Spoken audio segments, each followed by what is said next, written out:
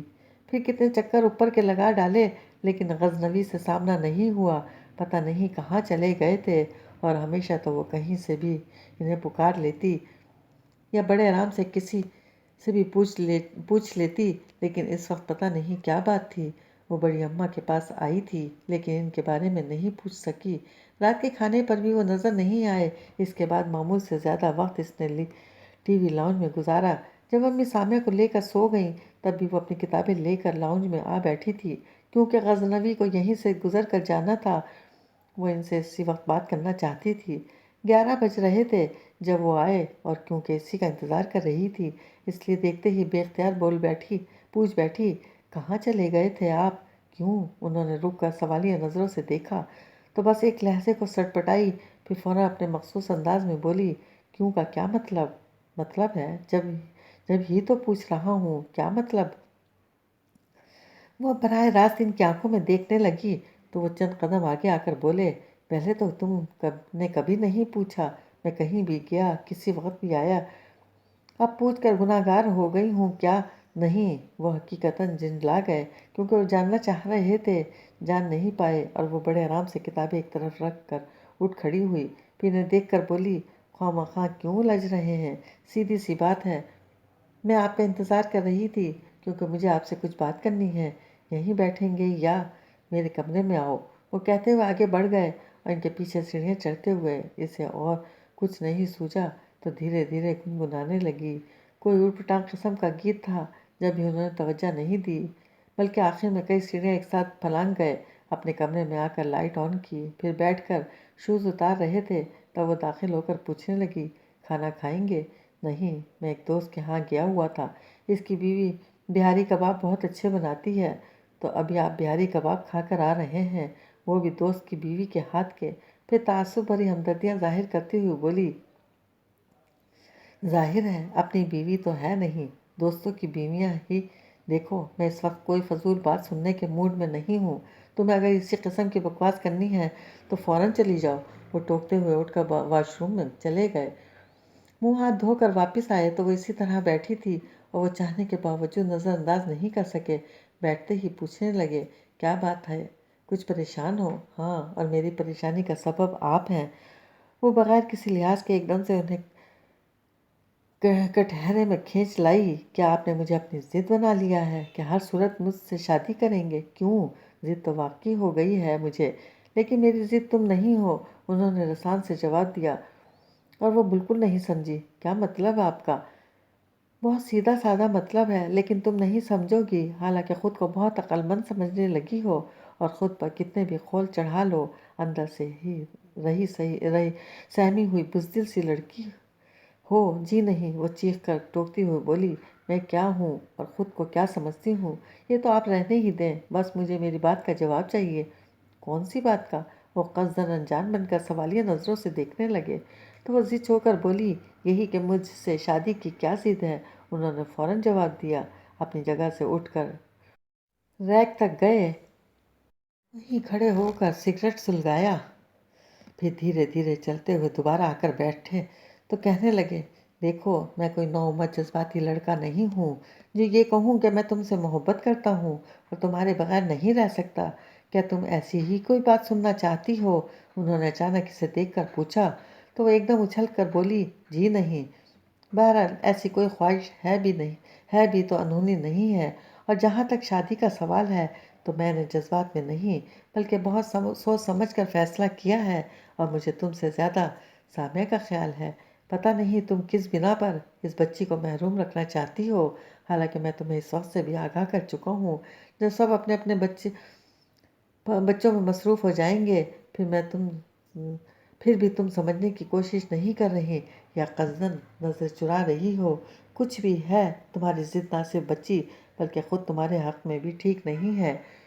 قدرے توقف سے پھر کہنے لگے، تم ابھی کم عمر ہو، نادان ہو، میں نہیں چاہتا کہ چند سال بعد احساس ہونے پر تمہارے پاس سوائے پچھتاووں کے اور کچھ نہ ہو۔ ابھی وقت تمہاری دسترس میں ہے، سامیہ کو باپ کی اور تمہیں صاحبان کی ضرورت ہے۔ اس حقیقت سے انکار کر کے وقت کو مت گنواؤ۔ وہ جس خاموشی سے انہیں سن رہی تھی اس سے وہ یہی سمجھے کہ قائل ہو رہی ہے۔ جب یہ آخر میں پر امید نظروں سے اسے دیکھنے لگے تو وہ گہری سانس سینے کے اندر روک کر پرسوچ انداز میں بولی، سامیہ کو باپ کی اور مجھے صاحبان کی ضرورت ہے، یہی کہا نا آپ نے؟ انہوں نے اس بات میں سر ہلا دیا تو کچھ طنز آمیز تلخی سے بولی، اور آپ ہماری ضرورت؟ ایک منٹ، وہ فوراً ٹوک کر بولے، سوچ سمجھ کر بولنا، میں کوئی بھی غلط بیہودہ بات برداشت نہیں کروں گا، اور میں جو اتنی دیر سے برداشت کر رہی ہوں وہ کیا غلط کہا ہے میں نے؟ ٹھیک بھی نہیں کہا۔ کوئی ضرورت نہیں ہے ہمیں آپ کی، سامیہ کا باپ زندہ ہے، جب کبھی وہ اس کی ضرورت محسوس کرے گی میں اسے اس کے پاس بھیج دوں گی، سمجھے آپ؟ اپنی باتوں کا الٹا اثر دیکھ کر ان کا دماغ گھوم گیا اور سچ مچ جس کے منہ پر تماچا مارنے کے لیے اٹھے تھے، لیکن اس سے پہلے ہی وہ کرسی کو ٹھوکر مارتی ہوئی ان کے کمرے سے نکل آئی، بے حد دل ملاتی ہوئی نیچے آ کر کتنی دیر تک اپنے کمرے میں ادھر سے ادھر ٹہلتی رہی۔ توہین کا احساس بھی ہو رہا تھا، یعنی وہ مسلسل اس کی ضرورت کو جتا کر ایک طرح سے اس کی جھولی میں خیرات ڈالنا چاہتے تھے۔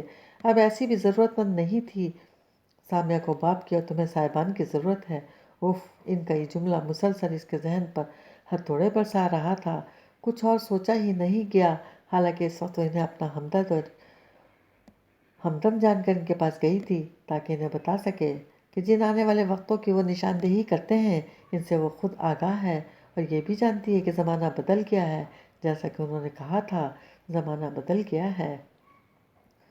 محبتیں، رواداریاں سب وقت اپنے ساتھ بہائے جا رہا ہے، لے جا رہا ہے۔ یہ برسوں پہلے کی بات ہے جب چچی جان تمہاری انگلی تھام کر دوبارہ اس گھر میں داخل ہوئی تھی تو انہیں یقین تھا کہ یہاں تمہیں باپ کی نہیں تو باپ جیسی شفقتیں ضرور ملیں گی، اور یہ تم جانتی ہو کہ ان کے یقین کو کہیں ٹھیس نہیں پہنچی۔ کیا تمہارے پاس ایسا کوئی یقین ہے؟ اور واقعی اس کے پاس ایسا کوئی یقین نہیں تھا۔ سب کی محبتوں کے باوجود وہ جانتی تھی کہ سامیہ کے لیے کوئی بھی بڑے ابا اور چھوٹے ابا نہیں بن سکتا۔ ایسے میں غزنوی کا سامیہ کو باپ کی شفقت دینے کا دعویٰ حقیقتاً اس کی تاریک راہوں میں جگمگاتی کرن کی مانند تھا، لیکن وہ اتنی مجبور اور بے بس تھی یا کر دی گئی تھی کہ چاہتی بھی تو اس کرن سے اپنی زندگی میں اجالا نہیں کر سکتی تھی۔ اصل میں اندر سے وہ ابھی بھی بہت سہمی ہوئی تھی، کیونکہ بات صرف اتنی سی نہیں تھی کہ سسرال والوں نے اس کے ساتھ اچھا سلوک نہیں کیا۔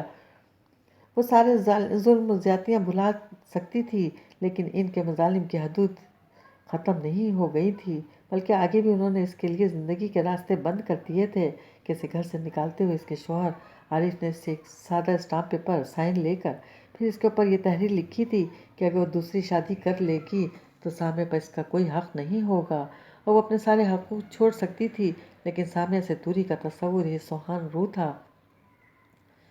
یہ بات اگر وہ اول روز ہی بڑے ابا کو بتا دیتی تو وہ اس کا کوئی حل سوچ سکتے تھے، بلکہ یقیناً وہ اس سلسلے میں کوئی اقدام کرتے، لیکن وہ اتنی خوف زدہ تھی کہ ابھی تک کسی کو نہیں بتایا تھا۔ غزنوی ٹھیک کہتے تھے کہ وہ خود پر کتنے بھی خول چڑھا لے، اندر سے وہی سہمی ہوئی بزدل سی لڑکی ہے، اور اس بزدل لڑکی کو بس یہی خوف تھا کہ عارف سامیہ کو اس سے چھین نہ لے۔ جب یہ آنے والے وقتوں سے آگہی کے باوجود شادی سے انکاری تھی، اور بار بار انکار کے بعد بھی جب اس نے دیکھا کہ غزنوی اپنی ضد پر قائم ہے اور سامیہ کو بھی انہوں نے خود سے بہت مانوس کر لیا ہے، تب ان ساری باتوں کے پیچھے کسی بے نام جذبے کا گمان ہوتے ہی اس نے سوچا تھا کہ وہ غزنوی کو اپنے انکار کی اصل وجہ بتا کر پوچھے گی کیا وہ اس کے لیے کیا کر سکتے ہیں، لیکن انہوں نے صرف اس کی ضرورت کو جتا کر حقیقتاً اسے مایوس کر دیا تھا۔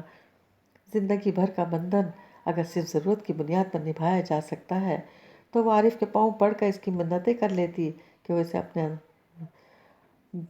در پر پڑا رہنے دے۔ کاش غزنوی کوئی اور تعلق ظاہر کرتے، گہری نہ سہی تھوڑی سی وابستگی، تب وہ انہیں اپنے خوف سے آگاہ کر کے خود اطمینان سے ہو جاتی، اور مطمئن تو دور کی بات، انہوں نے اس کا اپنی ذات پر مان بھی چھین لیا تھا، اسے ضرورت مند کہہ کر، جس سے وہ اس بری طرح دل میں لائی ہوئی تھی کہ اگلے روز عین اس وقت جب سامیہ پاپا پاپا پکارتی ہوئی ان کی طرف بڑھ رہی تھی، اس نے درمیان میں آ کر بچی کے پھول سے رخسار پر زوردار تھپڑ دے مارا اور دانت پیس کر بولی، یہ تمہارے پاپا نہیں ہیں۔